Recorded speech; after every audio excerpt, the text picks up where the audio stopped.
Selamat siang, dengan saya kembali Alvin Lim dari LQ Indonesia Law Firm. Hari ini saya mau memberikan pencerahan ya, dan edukasi hukum, juga analisa terhadap press release yang dilakukan oleh Mabes Polri, Direktorat Tipit Eksus Mabes Polri, tentang kasus Indosuria, di mana Mabes Polri sudah mengeluarkan rilis bahwa mereka sudah menyita aset sekitar 1,5 triliun ya. Jadi hari ini saya mau memberikan pencerahan dan ini sangat penting. Jadi tolong diperhatikan dan disimak. Ada beberapa poin penting di sini ya. Nomor satu poin itu adalah saya membaca berita bahwa ada aset yang sudah dibalik-namakan. Ya, jadi ini saya temukan berita ini, sebenarnya berita ini sudah ada di beberapa website ya, tapi ini di alinea.id. Ini ditulis di sini bahwa ada 3 aset yang sudah dibalik-namakan. Jadi sebenarnya aset yang sudah dibalik-namakan itu ada banyak sih yang saya ketahui ya, bukan cuma 3 ini. Tapi baiklah, kita coba simak versi dari kepolisian. Jadi polisi bilang sini sudah menemukan 3 aset dialih-namakan. 3 aset itu aja nilainya sudah 200 miliar nih katanya nih, 200 miliar beralih nama. Satu, dia bilang di situ ada aset pertama tanah dan bangunan di Jalan Tuku Cik Ditiro, Menteng. Ya, Menteng itu salah satu daerah termahal ya di Indonesia. Terletak di Jakarta Pusat itu. Sertifikat hak milik nomor 4419 yang tadinya atas nama Henry Surya telah beralih ke Teh Meili, nasabah kode biliet ISP ya. Jadi itu satu. 2, di sini ada Rukan di Jalan Salemba Raya nomor 49A, Kelurahan Paseban, Kecamatan Senen. Dibilang di sini beralih nama dari Hindarto, nasabah kode C.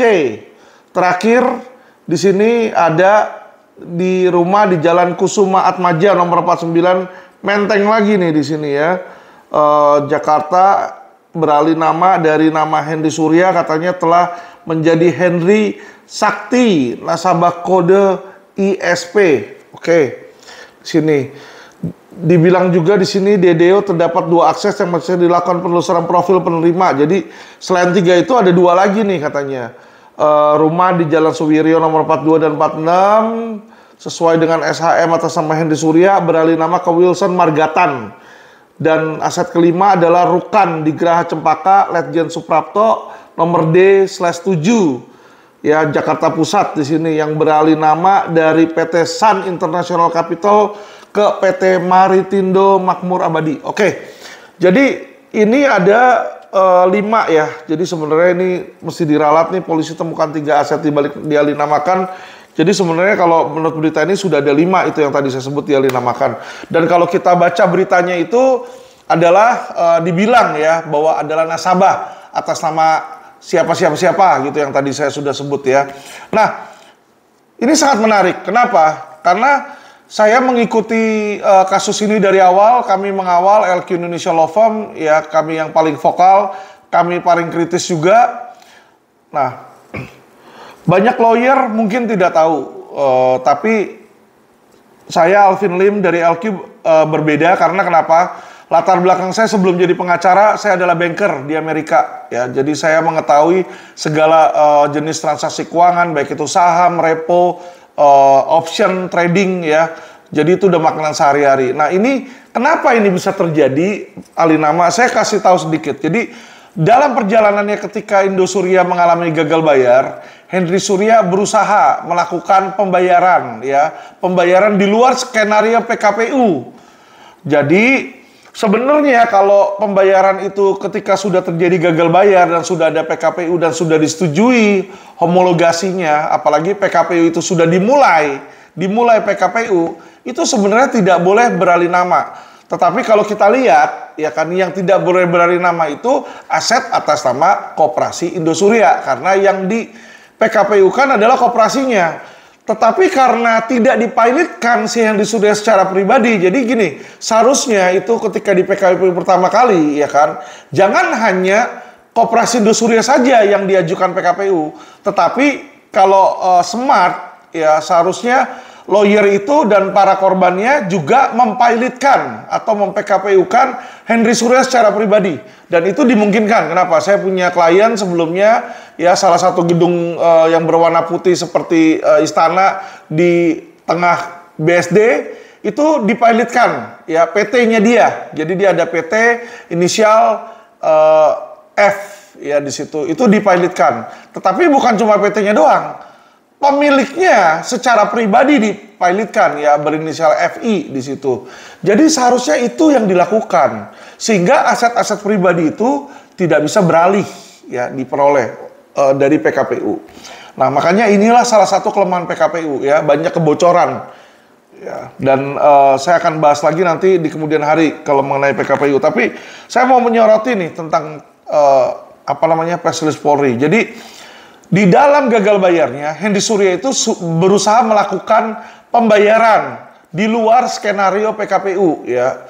Jadi kalau aset yang dikasihkan sebenarnya adalah aset koperasi itu nggak bisa, karena ada prinsip hukum yang namanya aksio pollina, itu bisa ditarik balik oleh si kurator, atau nanti kalau udah pilot oleh kurator, kalau sebelum pilot nanti oleh pengurus kalau memang ketahuan di situ, ya melalui sita pengadilan. Tetapi karena ini atas nama, kalau tadi kita lihat Henry Surya dan PT Sun Capital Indonesia, ya tentu itu di luar yang di PKPU-kan. Mereka bisa melakukan itu secara hukum. Nah, apa yang terjadi? Jadi Henry Surya ini berusaha menyelesaikan, ya kepada mungkin, ya para relasi-relasinya. Jadi kalau yang saya dengar itu Henry Surya ada beberapa deal of the case. Jadi dari 15 plus minus 15 triliun yang dirugikan, ada beberapa yang sudah diselesaikan dengan aset settlement, ya secara one on one di sini. Nah, inilah yang terjadi. Biasanya transaksi ini nanti dimasukkan dengan transaksi CESI. CESI itu adalah instrumen keuangan, ya perjanjian, sebenarnya perjanjian jual beli hak tagih. Jadi Henry Surya bilang, ya udah gue beli hak tagih lu, ya nasabah A nih katanya, kamu saya kasih rumah di Menteng. Jadi saya beli hak tagih kamu, saya bayar kamu dengan rumah di Menteng. Di situ itu memungkinkan, ya di sini. Tetapi satu hal, inilah makanya kalau korban-korban itu tidak paham hukum, tidak melek hukum, ya kan? Apa yang terjadi? Aset ini disita lagi sama kepolisian. Ya, jadi aset yang diberikan oleh si Henry Surya ini ternyata oleh polisi diduga, ya adalah aset hasil kejahatan. Sehingga aset itu walaupun sudah beralih nama dari Henry Surya ke klien A, ke nasabah B, ke korban C, itu bisa disita kembali oleh polisi, ya. Bisa disita kembali nih. Makanya, ya, saran saya itu jangan sembarangan kita tergiur, ya udah. Ya, apalagi yang saya dengar nih, ini mungkin aja nih nasabah udah jatuh ketimpa tangga. Kenapa? Bukan hanya disita, jadi dia udah hilang duitnya pertama kali toh, jatuh nih, ya kan? Terus dia diganti dengan aset nih, ya kan? Tanah tadi dibilang dan bangunan di Menteng, tapi disita nih, jadi udah jatuh ketimpa tangga. Tapi yang saya dengar bukan cuma ketimpa tangga, kelindes mobil lagi. Kenapa? Ya kan? Jadi informasi yang saya dengar ini, HS ini melakukan transaksi biasanya dengan meminta top up, ya. Jadi ada beberapa klien saya pribadi yang ditawarkan, kamu mau nggak ruko, ya. Ruko itu setelah klien saya lihat nilainya 5 miliar. Ya, nilainya 5 miliar. Dia bilang, "Oke, klien saya dihutangin oleh Indosuria, ya kan, bilet gagal bayarnya 5M." Dia bilang. Ini ruko, nah dibilanglah di markup rukonya. Ini ruko harganya 10M. Mau nggak 5 miliar kamu, saya ganti dengan ruko ini 10M. Tapi kamu top up 5 miliar. Apa yang terjadi di sini? Ya kan, sama aja kalau harga ruko itu cuma 5 miliar, si klien itu keluarin 5 miliar untuk beli ruko. Tetapi, ya kan, utang dia lunas. Utang koperasi Indosuria lunas. Ya bodoh itu, makanya saya bilang. Nah, kalau klien-klien ini, ya korban-korban ini yang tadi dibilang nasabah Indosuria ini mendapatkan settlement mereka dengan top up, apa yang berarti terjadi? Udah hilang pertama kali biliatnya dia keluar duit, Di situ dia top up lagi untuk mendapatkan aset. Sekarang asetnya disita. Jadi itulah ya istilah kerennya, sudah jatuh ketimpa tangga, kelindes mobil pula itu ya. Suwe itu. Makanya saya bilang Indonesia ini, mohon maaf ya, tidak ada rasa kasihan terhadap orang yang bodoh atau orang yang tidak ngerti hukum. Ya, jadi teman-teman tolong ya, jangan udah kena masalah baru nyari lawyer, cari konsultasi ya, bagaimana ini. Ya, jadi bagi kalian yang belum terkena pun kalau bisa ya belajar, selalu ikutin channel YouTube dari LQ ya. Kami selalu memberikan pencerahan-pencerahan hukum di situ. Supaya kenapa? Jangan jadi udah jatuh ketimpa tangga kelindes mobil, jangan ya.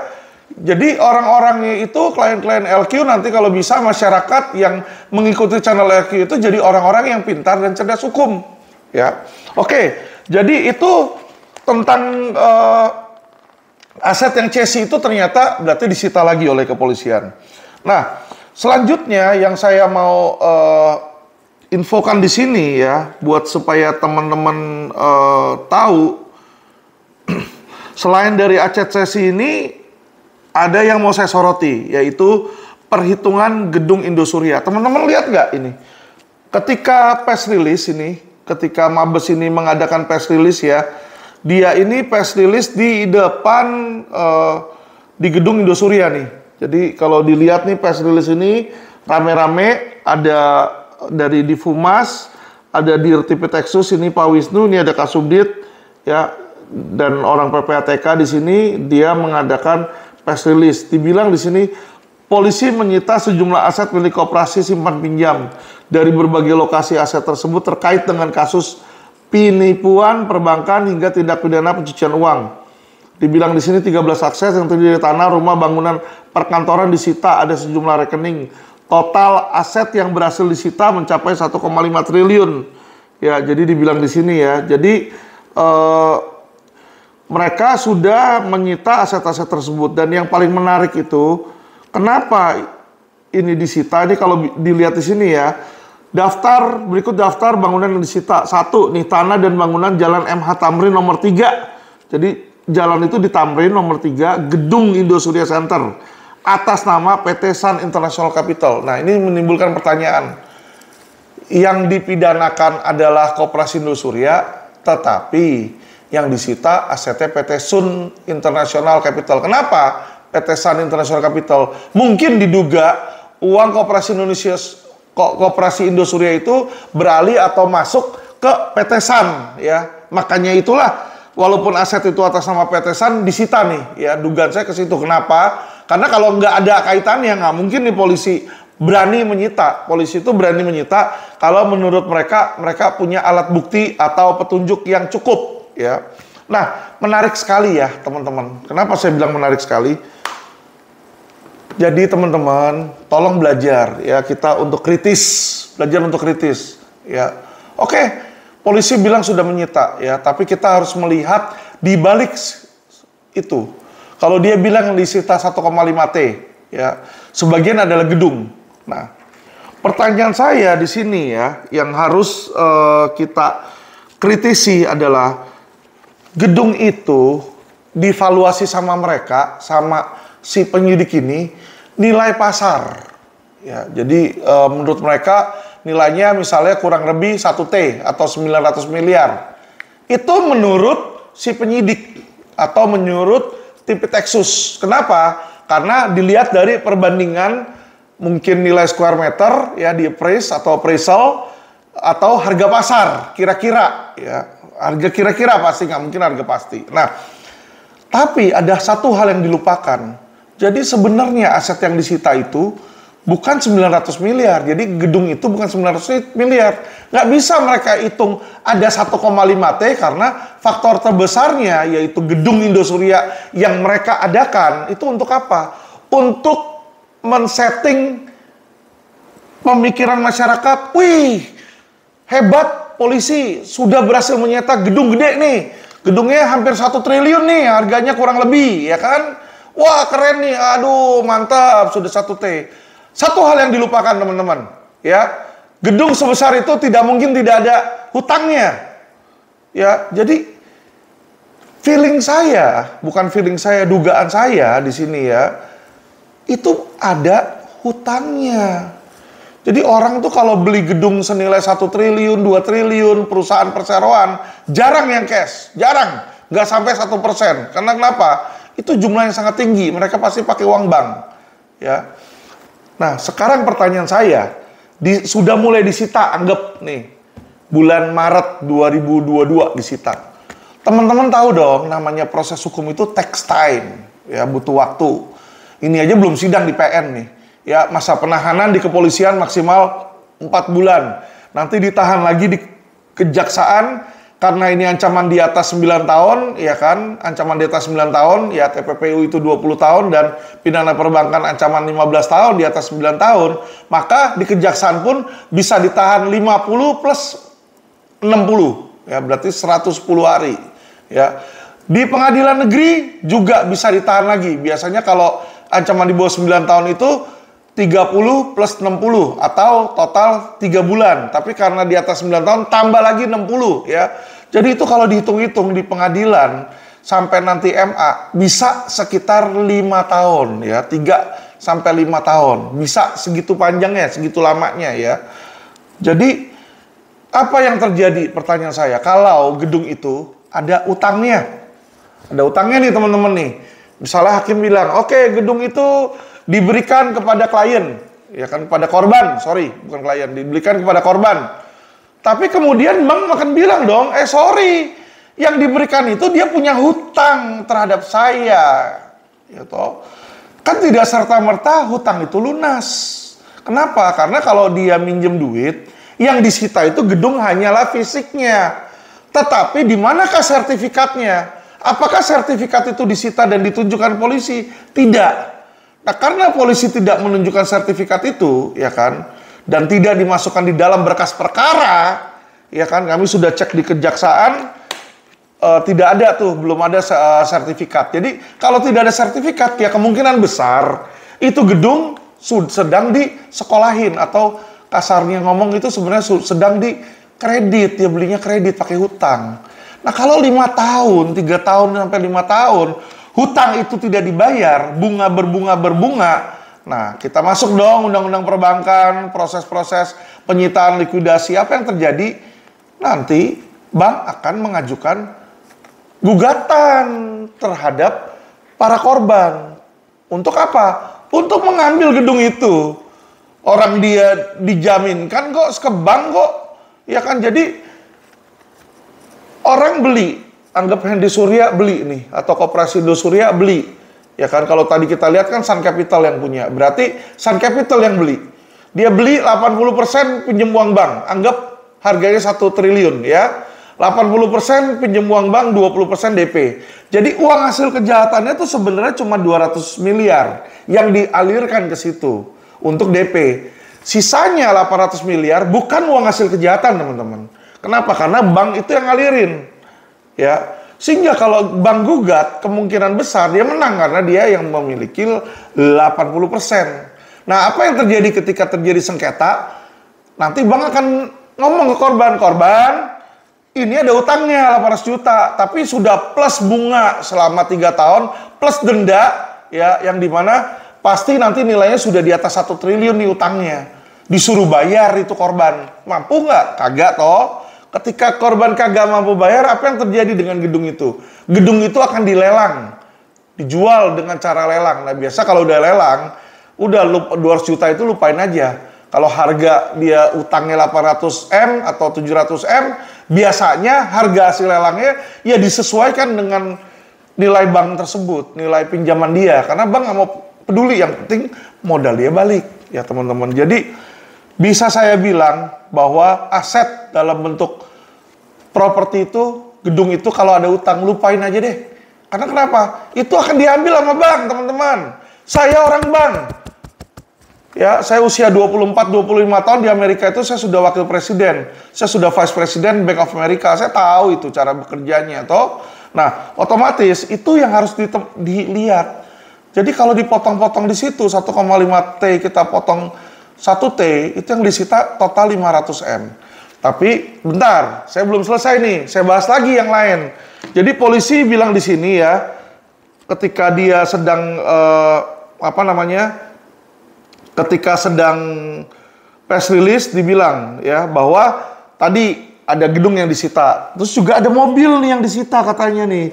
Menurut Deo, nah Deo ini siapa? Kita lihat. Saya bacain ya, Deo ini ternyata adalah Pak Kasubdit. Jadi dibilang Kasubdit 3 TPPU, Bareskrim Kombes Pol Robertus Yohanes de Deo mengatakan, dibilang sini. Jadi ada mobil juga nih teman-teman ya. 20 totalnya di situ ada 24 miliar. Jadi dibilang di sini kita bisa baca ada 48 unit mobil nih yang disimpan di gedung milik Indosuria. 48 mobil mewah katanya disita di situ. Total dari 48 unit mobil mewah yang disita diperkirakan 24 miliar. Ya, jadi 24M, teman-teman. Katanya nih nilainya. Balik lagi, teman-teman, ya toh. Think smart. Mereka sita saat ini nilainya 24 miliar. Tapi mobil itu nggak bisa kita jual saat ini. Nggak bisa. Harus tunggu putusan pengadilan. Apakah itu adalah hasil kejahatan yang perlu dibagikan oleh korban, dirampas negara, atau bagaimana? Ya, kalau memang yang terbaiknya diberikan kepada korban, pertanyaan saya, ya kan, kalau saat ini mobil, anggap deh satu Mercy, seharga 1 miliar, ya kan, apakah 3-5 tahun dari sekarang, harganya masih 1 miliar? Nggak mungkin toh, ada yang namanya penyusutan, atau bahasa kerennya depreciation, ya toh, ada depreciation. Jadi 5 tahun dari sekarang mobil 1M itu mungkin cuma 300 juta. Nggak usah jauh-jauh teman-teman. Mobil Mercy aja 1 miliar, kalian ambil dari showroom, 5 menit kalian pakai, itu udah nggak bisa dijual dengan harga 1M. Hitungannya udah harga berkas. Ya, udah agak bekas di situ. Oke? Jadi 500 juta 1M itu mungkin 5 tahun udah 500 juta. Itu pun kalau kondisinya masih bagus, chest plank. Apa yang terjadi kalau mobil itu tidak digunakan? Karena dia kan dalam sitaan. Nah, kalau dalam sitaan itu biasanya polisi itu kasih ke jaksa. Jaksa itu nanti menitipkan mobil itu. Karena mobil itu nggak mungkin ditaruh di gedung kejaksaan. Tidak, teman-teman. Jadi dia titipkan ke yang namanya rubbasan. Rumah, ya kan, penitipan barang sitaan, rubbasan. Di sini ya. Dititipkanlah ke dalam rubbasan. Nah, emangnya pegawai rubbasan mau tiap hari panasin mobil? Satu, anggap dia mau panasin mobil. Emangnya panasin mobil kagak keluar bensin? Lah tuh siapa yang mau bayar bensinnya? Suruh jaksa bayar bensin? Nggak mungkin. Polisi suruh panasin tiap hari? Nggak mungkin juga di situ. Makanya dibilang di sini, mobil itu disimpan di gedung Indosuria. Ya, nggak dipakai di situ. Apa yang terjadi kalau mobil selama 3-5 tahun tidak digunakan, nggak pernah dipanasin, nggak pernah di maintenance? Teman-teman tahu sendiri jawabannya toh. Apa yang terjadi dengan mesinnya, dengan olinya, dengan akinya, ya kan? Itu udah harus pada diganti. Jadi harga itu bukan 500 juta lagi. Dari 1M bukan ke 500, mungkin cuma sisa 200 sampai 300 juta. Kalau kalian jual mobil dalam keadaan rusak, siapa yang mau beli dengan harga tinggi? Nggak mungkin. Ya, jadi saya cuma mau mengkritisi, ya teman-teman tolong jangan besar harapan dengan dibilang sudah disita 1,5 triliun. Ya, kalau saya sudah kurang-kurangin di situ, paling harganya nanti ketika putusan mungkin cuma sekitar 100-200 miliar. Inilah makanya teman-teman harus kritisi ya. Saya kritisi ke teman-teman nih biar supaya teman-teman tahu ya.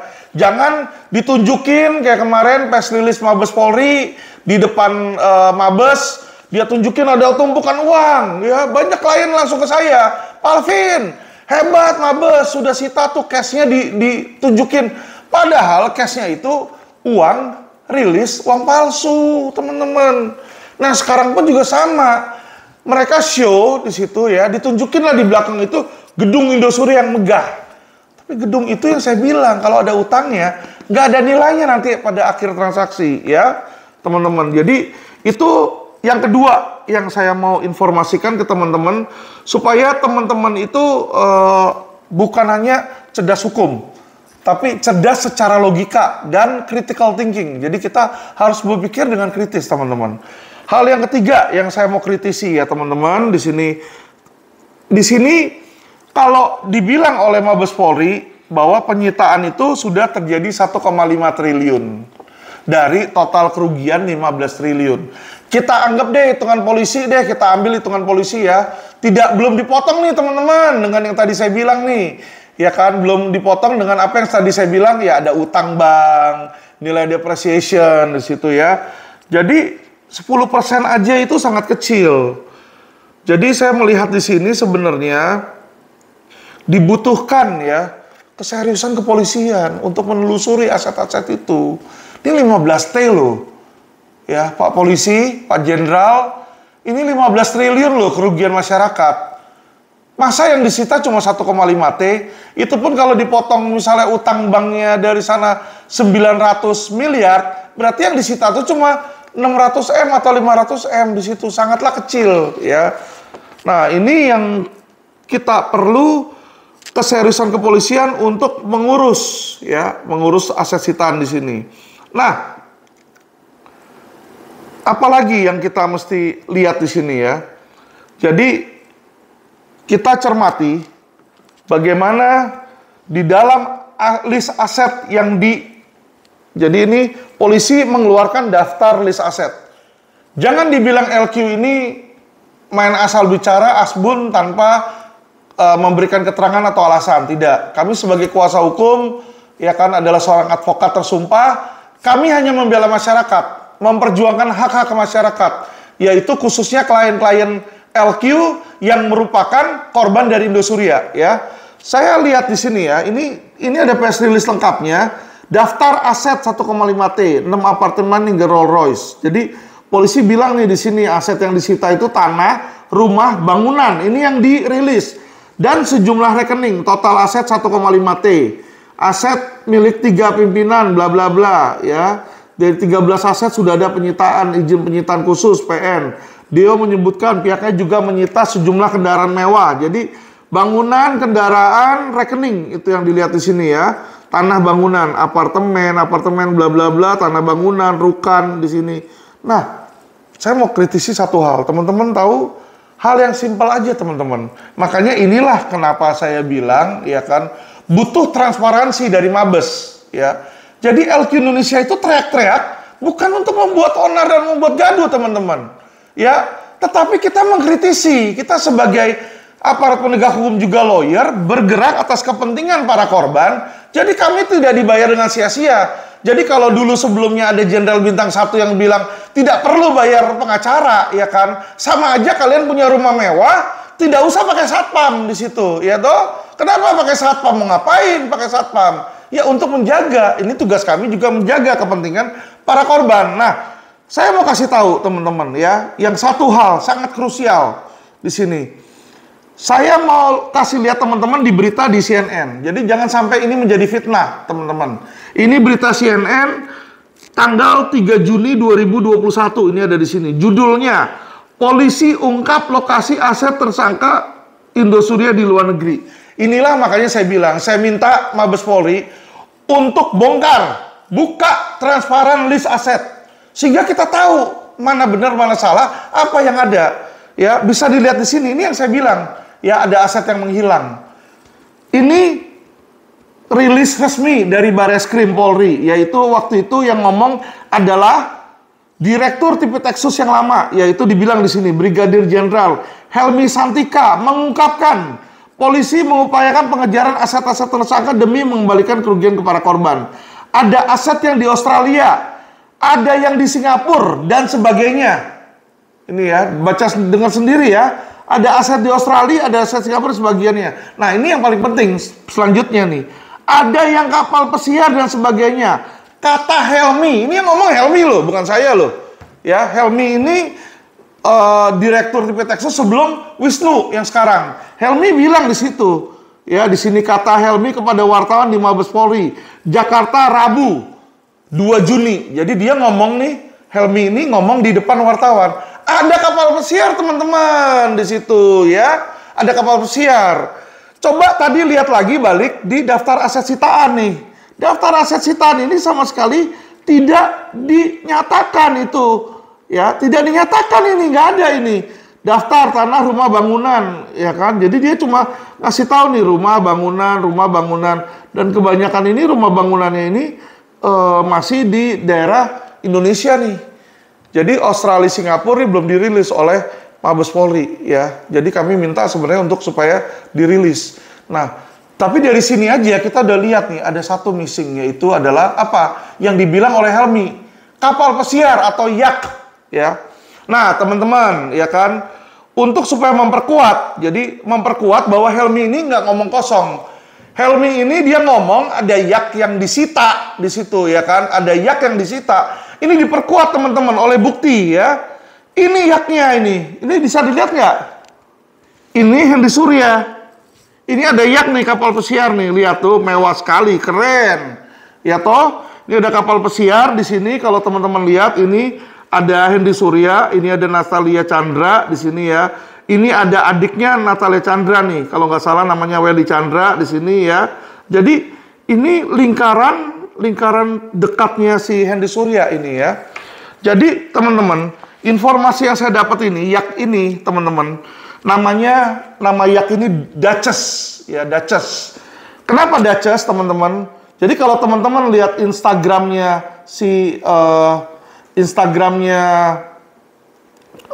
Natalia Chandra, jadi Natalia Chandra ini diduga adalah istri dari Hendy Surya ya. Jadi Natalia Chandra ini diduga adalah istri dari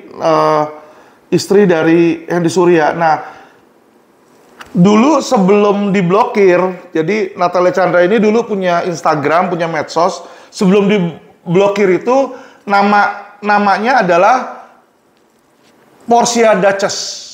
Ya, Portia Duchess di situ. Dutch itu kayak bangsawan lah, bangsawan wanita lah.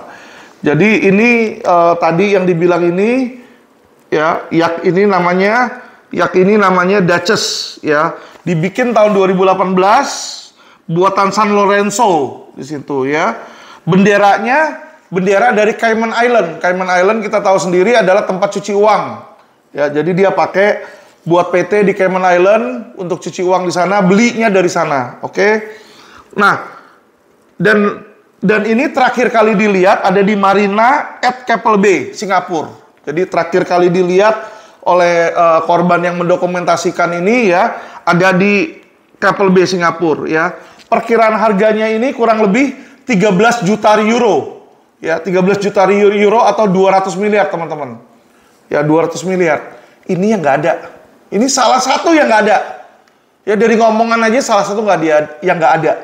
Makanya itulah kenapa saya bilang ya kan, tolong dong, untuk transparansi. Kita nggak mau menuduh orang sebenarnya kan, kita nggak mau nuduh.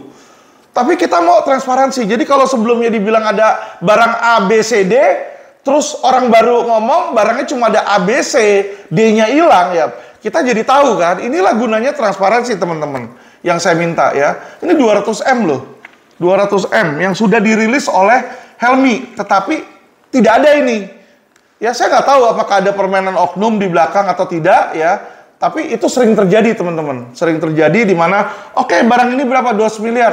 Udah nih oknum, gua kasih lu 50 miliar deh. Lu buang aja itu dari daftar alat bukti, ya kan? Karena misalnya disitanya kan di Singapura. Udahlah lu jangan masukin ke situ lah. Nih gua kasih lu 50M, lu bagi-bagi sana. Ini baru satu ya, teman-teman, dari apa yang sudah diucapkan oleh si Dirti Peteksus lama yang tidak ada di Dirti Peteksus baru. Saya tidak menuduh siapa yang mencuri di sini, tetapi kalau memang ini tidak ada, berarti ada oknumnya, teman-teman ya. Ini satu ya yang kita perlu sangat penting di sini ya. Kenapa? Kalau polisi itu sungguh-sungguh dalam menyita, teman-teman, saya yakin kok. Kenapa? Ada perbedaan penanganan perkara, teman-teman, ya, antara perkara Indosurya dengan perkara Indra Kents. Indra Kents itu pelapornya cuma dikit, boro-boro 1 triliun. Kalau nggak salah yang saya dengar cuma 33,8 miliar, ya kurang lebih nih, ya kan. Tetapi Indra Kents itu sudah sangat cepat diproses, ya kan, dan aset yang disita itu sangat maksimal, teman-teman. Ya, saya acungkan jempol. Kenapa? Indra Kents ini ketika dilakukan ini, Kabar Reskrim turun langsung, bicara langsung. Kabareskrim yang sekarang. Jadi bagus ya. Bagus saya bilang. Kenapa? Penanganan terhadap Indra Kents itu baik. Sangat baik. Itu menunjukkan kehebatan kepolisian. Polisi itu hebat. Polisi-polisi Indonesia. Nggak usah diragukan kehebatannya. Pinter-pinter teman-teman. Lebih pinter dari saya. Ya lebih pinter dari saya. Tetapi ya kan. Mohon maaf. Jeleknya polisi di Indonesia itu banyak oknumnya. Banyak oknum. Hati mereka, nurani mereka banyak yang sudah hilang. Kalau kelihatan duit hilang. Ya, minggu lalu supir saya tuh baru diberhentikan polisi di pinggir jalan, Polantas, ya. Ditanyain. "Oh, Pak, mau sidang atau mau damai di tempat aja, Pak?" Di situ. "Tolonglah dibantu." "Ya sudah, Pak, sini damai di tempat," kata dia kan. Jadi polisi itu terang-terangan nawarin. "Lu mau damai nggak?" Kasar ngomong, dia mau beli. "Lu mau beli nggak nih gue? Lu mau beli nggak?" Ya kan? Polisi kan sudah tahu nggak boleh terima gratifikasi, teman-teman. Itu sama aja bukan polisi, itu penjahat. Ya sudah, akhirnya karena supir saya ketakutan, dia pikir daripada takut diomelin kan, STNK-nya misalnya mau disita, dikasihlah 50.000 teman-teman ya. Dikasih 50.000 ke oknum Polantas tersebut. Jadi teman-teman, harga polisi di Indonesia itu sangat murah. 50.000 Anda bisa beli di jalan. Itulah harga diri polisi Indonesia. Ini yang sangat saya sayangkan. Sangat saya sayangkan. Ya, apakah mereka kurang uang? Kalau kurang uang, tolong Bapak Presiden Jokowi naikin gaji mereka, berikan kesejahteraan. Jadi saya nggak menyalahkan keseluruhannya ya terhadap salah satu orang atau institusi Polri, tidak. Ya, ini negara messed up Indonesia ini. Sistemnya ini berantakan, teman-teman. Sehingga dengan tidak adanya penegakan hukum, di mana aparat penegak hukum menjadi kriminal, disitulah kesempatan bermain. Nah, pertanyaan saya teman-teman, kalau 50.000 aja kalian bisa membeli polisi di jalan, bagaimana dengan Henry Surya yang mengantongi 15 triliun? Mampukah dia membeli seorang jenderal? Ya kan, mau bintang 1, bintang 2, bintang 3. Apakah nggak silo itu kalau dikasih lihat triliunan? Ya toh? Nah, inilah makanya kenapa butuh pengawalan dari lawyer. Lawyer harus kritis, terlebih lagi korban juga harus kritis. Kalau kalian korban diem aja, jangan berharap ada penjahat yang insaf. Dia bilang, "Aduh, sorry ibu, ya kan nih aset saya 15 triliun. Nih saya balikin uang kalian." Nggak mungkin, sampai dunia runtuh juga nggak ada. Jadi harus ada perjuangan teman-teman ya. Jadi bagi kalian itu kalian harus vokal. Dan kalian harus ikut join kemana? Ke lawyer yang juga vokal. Ayo kita usaha bareng. Kita dapatkan aset semaksimal mungkin. Kita dorong pihak kepolisian. Sekali lagi, polisi Indonesia pintar teman-teman ya. Jadi Indra Kents itu 33,8 miliar laporan polisi. Dia sudah sita rumah Indra Kents saja katanya di Medan 30 M. Rumah ya. Belum arlojinya Indra Kents itu, Richard Mille dirampas juga sama polisi, disita ya. Belum barnya dia di PIK, itu disita. Belum mobil-mobilnya, Lamborghini, Ferrari, itu disikat, disita semua. Itu bagus. Ya, tindakan polisi, tindakan Kabareskrim itu bagus. Saya acungkan jempol, 2 jempol buat Kabareskrim ya. Itu yang harus dilakukan Pak Kabareskrim. Itu yang dia harus dilakukan ya Pak Jenderal ya Tipitexus. Bukan seperti yang dilakukan terhadap Indosuria. Ya itu kemana? Kagak jelas ini aset-asetnya. Ya, orang yang gemplang mungkin Indra Kents itu nggak ada kali itu binomo 1 triliun. Tapi yang disita ini udah banyak. Sedangkan Indosuria yang 15 triliun yang disita ini saya jarang lihat ini ya. Ini kopong ya. Jadi saya mau menyoroti ya teman-teman perbedaan antara penanganan kasus Indosuria dengan penanganan kasus Indra Kents. Teman-teman baca berita dalam kasus Indra Kents, bukan hanya Indra Kents-nya doang yang diperiksa teman-teman. Tetapi pacarnya aja diperiksa, si Vanessa Kong.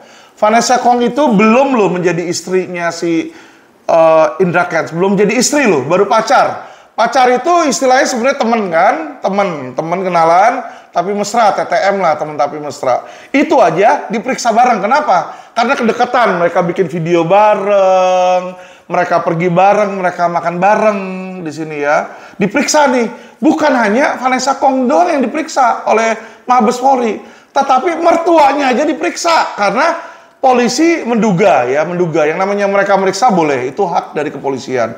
Menduga mungkin ada aliran dana ke orang-orang terdekatnya. Pertanyaan saya teman-teman, apakah hal yang sama dilakukan terhadap Hendy Surya? Ya kan? Apakah ada BAP terhadap orang-orang terdekat terhadap orang-orang terdekat Hendy Surya? Siapa aja orang terdekat Hendy Surya ya? Sebenarnya yang paling krusial itu ada 3 orang lagi teman-teman. Ya, satu adalah ini, ya, yang diduga adalah istrinya.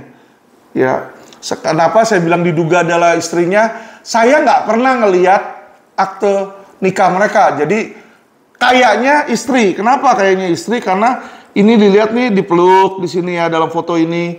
Dan ini kalau dilihat juga ini ada apa namanya? Ada Instagramnya juga di sini.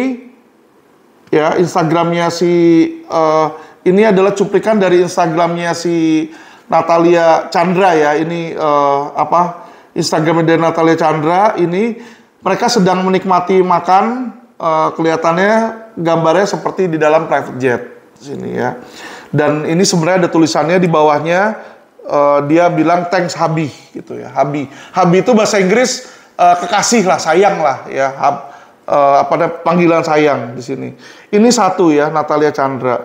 Kedua adalah di sini adalah adik dari atau saudara dari si Natalia Chandra ini ya.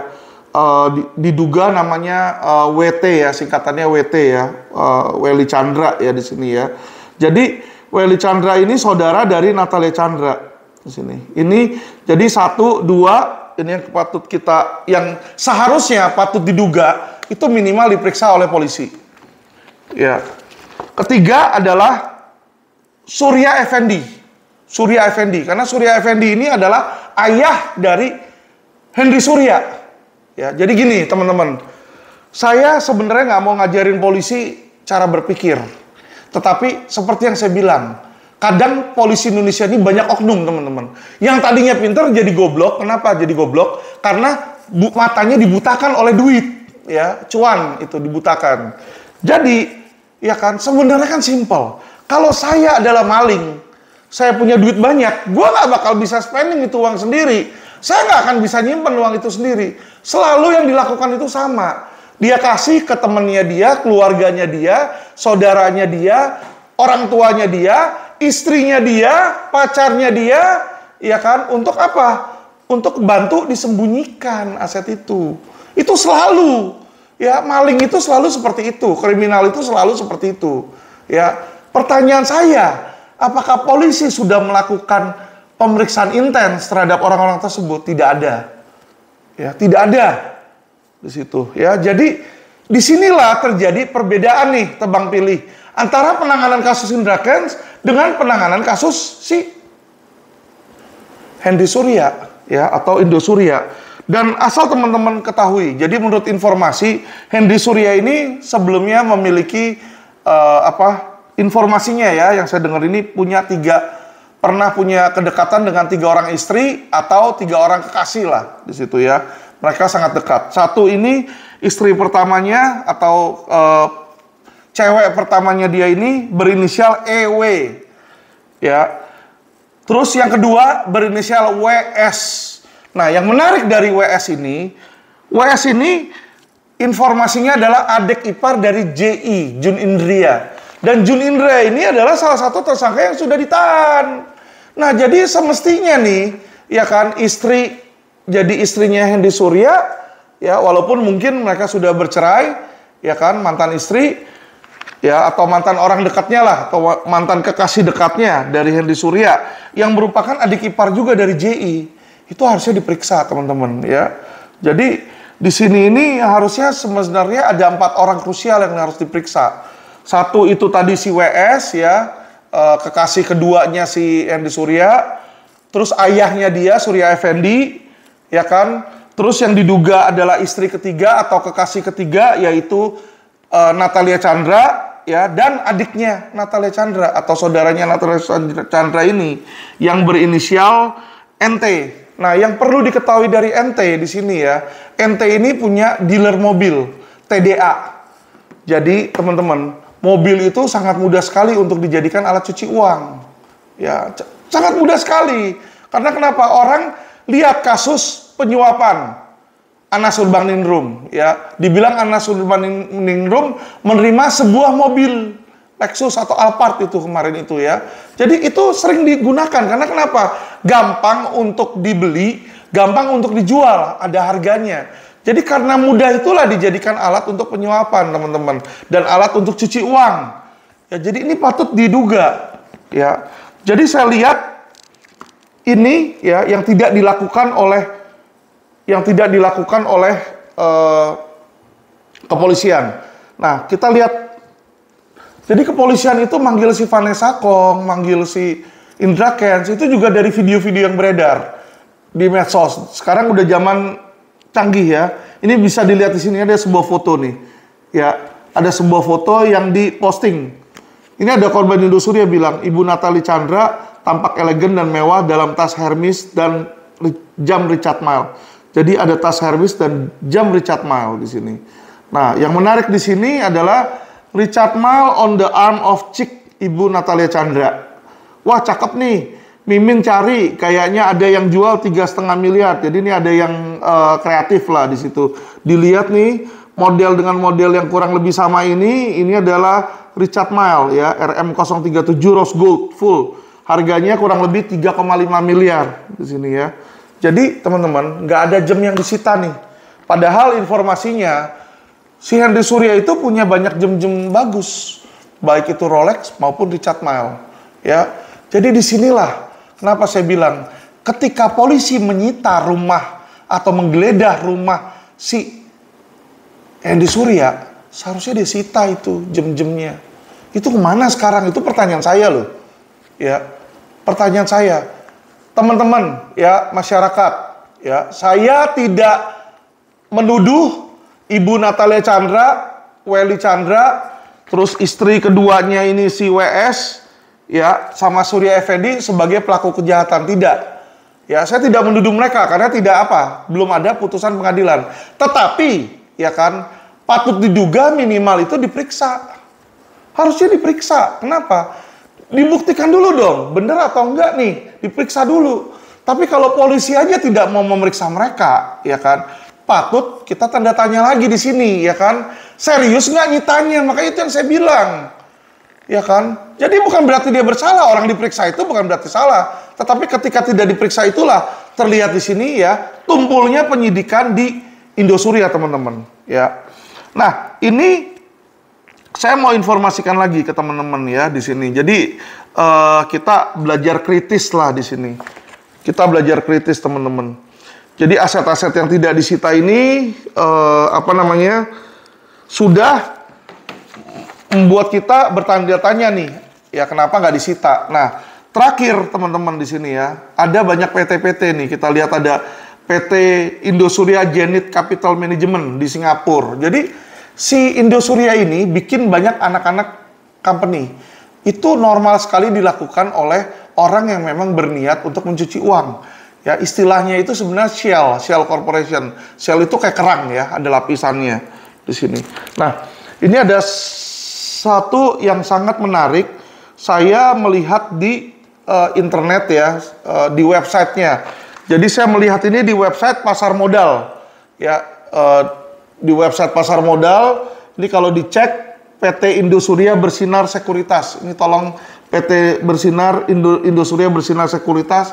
Ini yang menarik di sini, coba lihat nomor 1, Surya Effendi. Kenapa makanya saya bilang Surya Effendi itu patut untuk diperiksa? Ya, Surya Effendi ini mendirikan ini, dibilang nilai kepemilikan dia, pemegang saham ini pemegang saham ya, Surya Effendi. Ini lihat ya, 19,333.323.000.000,00. Jadi kalau dibaca, Surya Effendi ini memiliki kepemilikan di PT Indosuria Bersinar Sekuritas 19,6 triliun, teman-teman. 19,6 T di sini ya. Dan ada Hendy Suryanya nih. Jadi di sinilah di mana mereka ada kedekatan. Bapak anak bikin perusahaan, Hendy Surya juga punya saham di sini 96.677.000.000. Jadi teman-teman lihat di sini. Saya nggak mau memfitnah seseorang, Saya ngomong berdasarkan data yang saya dapat, berdasarkan analisa research, ya kan, di websitenya pasarmodal.ojk di sini ya. Jadi ini dari website pasar modal, teman-teman. Nah, sorry ya, teman-teman, maaf. Kalau saya saja yang hanyalah seorang lawyer yang tidak mempunyai kapasitas untuk menyelidiki penyidikan, tidak punya kapasitas. Kapasitas itu maksudnya adalah capability ya, karena anak buah saya nggak sebanyak Kapolri. Kapolri itu punya anak buah ratusan ribu anggota ya. Dia bisa kerjasama sama PPTK.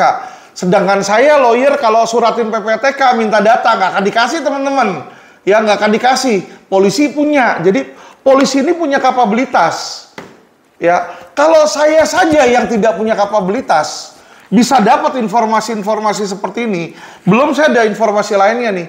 Puluhan lagi di sini adalah aset-aset yang diduga aset-aset Hendy Surya di sini ya. Jadi ini ada juga satu KTP-nya saya dapat ya, KTP dari Natalia Chandra. Tapi saya tidak bisa menunjukkan KTP itu kepada teman-teman. Karena kenapa? Saya menghormati privasi dari Ibu Natalia Chandra. Karena kita tidak boleh menampilkan data pribadi ya, data pribadi. Tapi saya kasih tahu di sini. Ya, di sini di KTP-nya dia tertulis dia punya apartemen Verde, unit 115 nih. Saya cek di Google, apartemen Verde itu juga mewah. Dan selain itu, dia juga punya apartemen Vertu, ya. Informasinya punya penthouse juga di Kuningan. Jadi itu banyak sekali nih data-data di sini ya, yang sama sekali tidak diperiksa oleh kepolisian. Saya nggak perlu ajarin kepolisian sebenarnya ya. Tapi kita bandingkan apa yang dilakukan kepolisian dalam penyitaan, kita bandingkan dengan apa yang dilakukan kejaksaan di dalam penyitaan ya. Tentu saja kejaksaan dalam menyita ya juga ada plus minusnya. Tetapi satu hal yang patut kita acungkan jempol buat kejaksaan ya. Kejaksaan di dalam kasus Asabri ini ya. Gagal bayar juga ini Asabri ya. Menyita aset Heru Hidayat dan Beni Cokro nih di Asabri. Sudah 11,53 triliun. Jadi yang disita oleh kejaksaan itu 11,53 triliun, teman-teman. Jauh sekali dengan apa yang disita oleh kepolisian, teman-teman ya. Jadi ini saya ngomong berdasarkan data, teman-teman. Saya ngomong bukan cuma asal ngecap, ya asal ngecap atau memprovokasi, tidak ada. Saya cuma ngomong berdasarkan data. Saya memberikan kritis. Polisi ini serius nggak sih mau nyita aset Hendy Surya atau cuma mau pencitraan? Karena mungkin ada oknum-oknum yang sudah disuap, disogok, jadi pada diam semua, pada tunduk semua. Ya jangan dong, masa kepolisian Indonesia jadi babunya, jadi kacungnya kriminal? Itu tidak boleh. Mau ditaruh di mana muka kita, teman-teman? Ya, sebagai negara Indonesia yang katanya kuat dan kata Presiden Jokowi, Indonesia adalah Indonesia maju. Maju kemana kalau kayak begini caranya?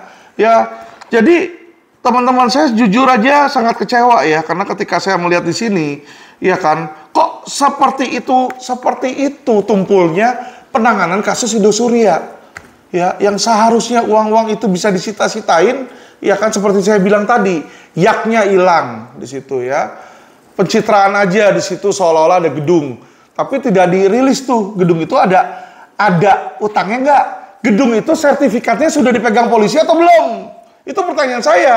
Kalau sertifikatnya diroya, ya kan, diroya dipegang oleh bank, ya percuma, teman-teman ya. Jadi tolong teman-teman jangan berpikir ya bahwa LQ ini memusuhi Polri, tidak. Jadi tolong kepada seluruh anggota Polri ya saya sampaikan, LQ Indonesia, Alvin Lim dan seluruh rekanan-rekanan LQ tidak pernah memusuhi kepolisian. Kami memberikan kritik positif supaya apa? Membangun Polri agar Polri itu bisa jadi seperti yang Kapolri inginkan, yaitu presisi berkeadilan. Kalau kayak begini bukan presisi berkeadilan. Ya, kalau alat bukti itu bisa tiba-tiba barang sitaan yak itu kagak ada, saya juga bingung itu kemana. Nah, itulah makanya kenapa harus dirilis. Karena kalau tidak dirilis sudah sampai ke pengadilan, kita udah nggak bisa speak up. Ya, sudah tidak ada waktu lagi buat polisi untuk mencari kemana itu yaknya. Jadi itu kewajiban polisi untuk mencari. Apalagi kalau Helmi bilang sudah disita, ternyata hilang. Nah, itu lebih berabe lagi doh. Nah inilah makanya saya bilang ya, jadi tolong Bapak Polisi, tolong Direktorat Tipitexus, ya kan, kalau Anda memberikan komentar, ya kan, kepada para korban untuk tidak membayar jasa pengacara 2-3 juta, ya. Jadi yang bilang biaya 2-3 juta itu dari LQ, ya. Kami memberikan cas, kami mengecas kepada korban Indosuria yang mau dibantu kepengurusan asetnya, bayar 2-3 juta di depan sebagai uang administrasi. Kami materai aja bayar, ya. Ini bikin video pun bayar di situ, ya, teman-teman. Jadi biar teman-teman tahu, kita naikin juga ke media, ya. Itu pun juga kita naikin berita ke media itu bayar. Kita ada demo juga bayar, teman-teman, ya. Jadi semua itu butuh biaya. Tapi biaya itu tidak sia-sia, teman-teman. Kenapa? Karena kami mengkritisi dan kami memberikan informasi supaya nanti aset sitaan itu lebih banyak, dan kami bantu kawal. Karena banyak orang itu tidak tahu. Contoh, ya kan, yang tidak tahu seperti yang tadi yang sudah cesi. Dia cesi, dia pikir, oh gua aman, kerugian gua sudah dibayar, balik nih dengan tanah dan bangunan di Menteng. Besoknya disita sama polisi. Apa nggak bisa tidur itu orang? Ya toh. Nah, itulah gunanya lawyer. Kalau saya sebagai lawyernya, saya akan minta jaminan dari Hendy Surya, jaminan dari Sun Capital bahwa ini tidak di dalam sengketa. Ya kan, itu salah satu, ya. Selain dari situ juga patut diduga kalau ini Hendy Surya, ya berarti bisa aja disita. Jadi jangan mau sebenarnya dibayar dengan aset kalau untuk cesi, ya. Jangan mau dibayar dengan aset. Saya juga waktu itu di dalam kasus Allianz, ya kan, 16 juta itu dibayar, ya kan, diberikan ganti rugi, ya. Saya tidak mau dikasih aset, saya minta cash. Nah, itulah dibikin cesi. Jadi seolah-olah lawyer inisial L itu beli hutang, ya kan, melalui satu orang lah yang dia pilih lah, membeli hutangnya sih klien saya ini melalui cesi, pakai cash, ya. Jadi kalau kalian menggunakan lawyer yang mengerti tentang hukum pidana dan mengerti tentang keuangan, pasti orang itu akan bilang, lawyer itu akan menjaga kalian. Jangan mau pakai aset, karena kenapa? Aset itu nanti kalau bermasalah, teman-teman, dan didapat dari hasil kejahatan, sudah benar polisi, ya itu disita nanti. Jadi orang itu zonk, ya, udah jatuh ketimpa tangga, kelindes mobil. Ya, jadi inilah gunanya membayar jasa. 2-3 juta itu nggak mahal. Ya kan, kalian upah UMR aja sekarang 4 juta kok.